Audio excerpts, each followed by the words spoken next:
Welcome back, everyone. My name, of course, is DM Rhino, and we're doing another D&D horror story, or tabletop horror story. Let's have a look at this one. This one's entitled, from the Reddit user Efficient Bottle 9074. Uh, it's titled DM kills my campaign in session 1. I join a different group and that DM makes my character sleep with the NPC and I am the weird one. I wonder what this has going on. But remember, if you like these videos, hit like, hit subscribe, ring the bell, leave a comment, do all the wonderful things. Let's get into it. Okay, so I joined a game DM'd by a Marine and his Marine friends. I was invited by my friend, who is the wife of one of the Marines. I created a playful character with a silly story, a wood elf raised by gnomes, and who was rambunctious and clumsy, and that he was given to the high elves, but eventually passed on to a monk's monastery for his shenanigans. Oh, I've created characters. Yeah. He falls asleep one night and accidentally lets a candle light the sacred garden on fire, but doesn't realize it. It was his fault upon waking up. So the monastery sends him out into the world, fully knowing he was the one that lit the garden on fire, but needs a noble reason to send him out on the adventure. So it was like a misunderstanding. Okay, to find the perpetrator. So the monastery lied to the player, basically to find the perpetrator that lit the garden on fire, but basically the monastery wanted to get rid of it. Okay, so that's a cool backstory. So he questions everyone they meet. Mhm. Where was it? So he questions everyone they meet on the road, thinking he's very good at investigating, but clearly he's not. It was meant as a really silly, not the center of attention, but something that we could all laugh at when my character asks a fire Ashra if they had been to any sacred gardens recently. Okay, my character also had a fox companion that I didn't expect any benefits from. I just wanted something cute around me that could save itself during fights by running away and coming back when the danger was averted. Hmm. Okay, yeah, companions are very cool if you don't use them in battle. His name was Egg, and his whole thing was he was a wild fox who followed me around because I had a bottomless bag of egg tarts. I'll give him. And that's a cool idea. Yeah.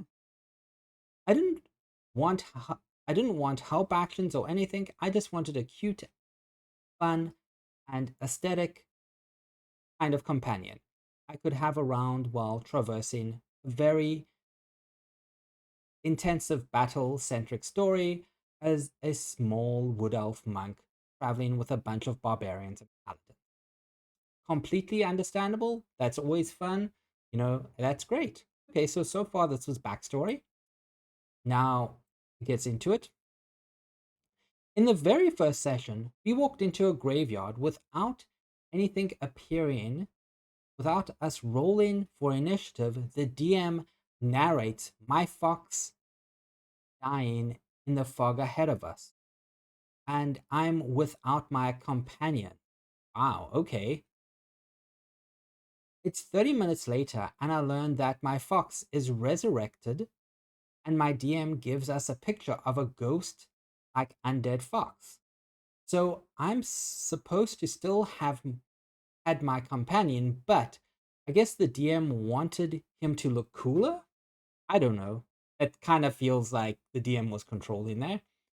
I feel like maybe it would have just been nice to have a part of that planning or be given a heads up. Yes, I would have given the player a heads up. I would have said, hey, your fox kind of, you can feel it being hurt and you can feel it going away, but I will give you a chance to get it back. I would have told the player. I ended up leaving that party because I just didn't love the story.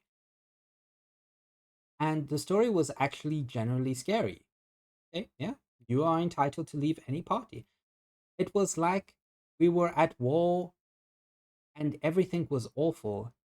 There was there was not enough silliness. Even the nat ones didn't allow for silliness. It was just trauma.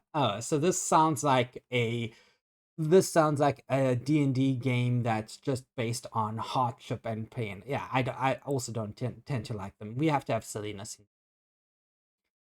Okay, and it says, I joined another party that was at my local game store. We were all strangers mostly. I think it was my third session.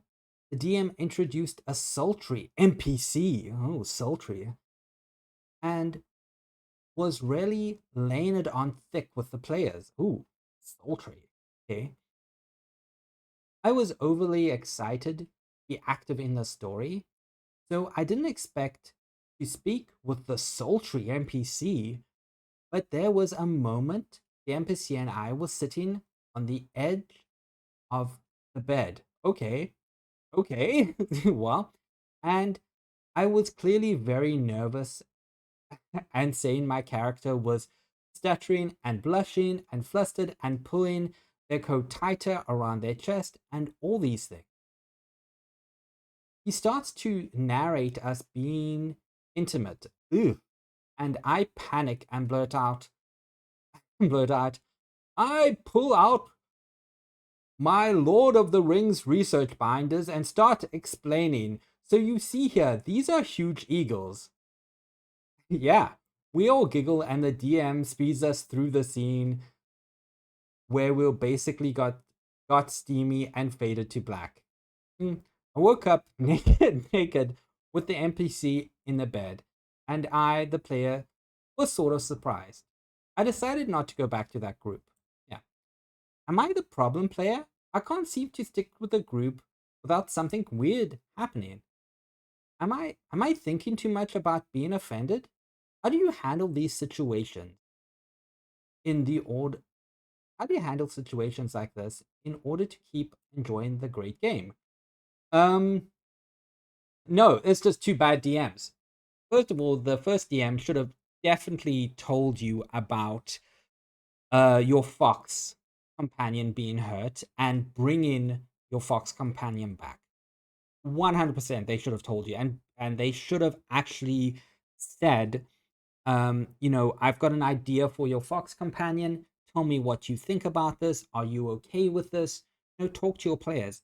And the second DM having a sultry kind of NPC, it's just kind of, I never like, I mean, you can do that in games. You can have a sultry NPC that does this, but you've got to check with your players first and make sure that they are comfortable. This is why you send out questionnaires, or you say something at the beginning of the session, say, hey, if anyone feels uncomfortable about this, let's talk about this. I'm not going to do like, I'm not going to do anything describing any of these things, because why would I? It gets weird.